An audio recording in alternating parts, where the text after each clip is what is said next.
What a wild weekend for the NFL playoffs. The Vikings pulled off a Minnesota miracle in the final seconds of Sunday's game against New Orleans Saints. Quarterback Case Keenum threw a 61-yard winning touchdown pass to Stephon Diggs just as time expired. Now, Vikings fans were celebrating, but Saints fans not so much.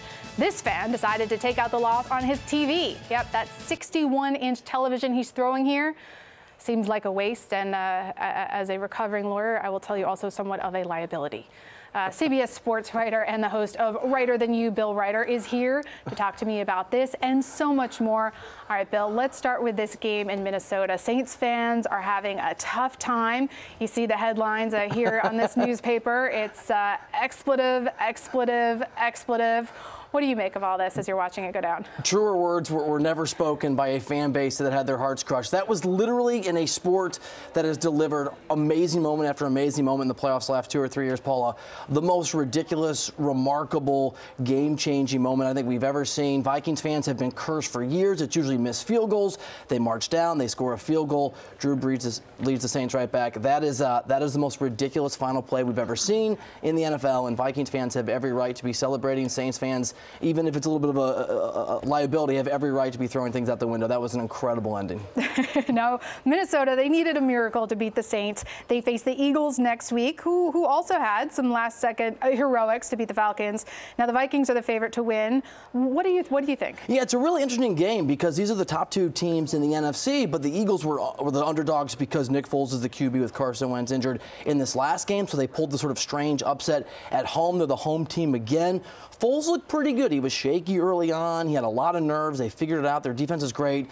But momentum is such a powerful ally when it comes to the NFL playoffs. And I'm done doubting Case Keenum and the Vikings. They've already had one miracle. Why not another one in Philly this weekend? Now, my hometown team, the Patriots, they made easy work of the Titans on Saturday's game. I mean, no surprise there, right? No surprise. You've been spoiled. You and the folks up in Massachusetts have been spoiled. Although I'll say this, the Titans got up early, so at least we got to pretend it was going to be interesting early in the game. Tom Brady continues to be absolutely ageless, and they're clearly the favorites head into the Super Bowl with 4 teams left. So their next opponent, the Jacksonville Jaguars, they had a tough battle against the Steelers, right? Yeah, these are 2 really good teams, and Blake Bortles, the quarterback for the Jags, is a guy that's been criticized, he's been mocked, and the fact that he led this team to a 45-point win over the Steelers is astounding. The Jaguars shouldn't be giving up those kind of points, but it just speaks to the fact that Jacksonville and Pittsburgh were both good enough to win a Super Bowl. Obviously, it's Jacksonville that moves on, and the Jags were trolling everybody on Twitter. They were talking a lot of smack. They've got their own sort of ridiculous level of swagger. It's going to be fun this weekend. Twitter opens up a whole new platform on which to talk smack and more talk analysis for sports. All right, who are your Super Bowl picks? All right, so I'm going to go with Minnesota to be the first team to ever play in a Super Bowl in their own city, to be the team in the host city. I think the Vikings and that win just gets rid of all the nerves and all the fear.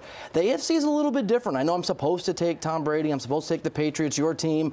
I'm actually going to go Jaguars. The way that you beat Tom Brady and the Patriots is you rush the passer, you pressure him. We saw that from the Chiefs at the opening game of the NFL season. The Jaguars had the second best rush or pass rush in the game, second most sacks. They have the best secondary. I'm going with the Jacksonville upset against Tom Brady and that nearly unbeatable Patriots team. All right, well, we're still friends.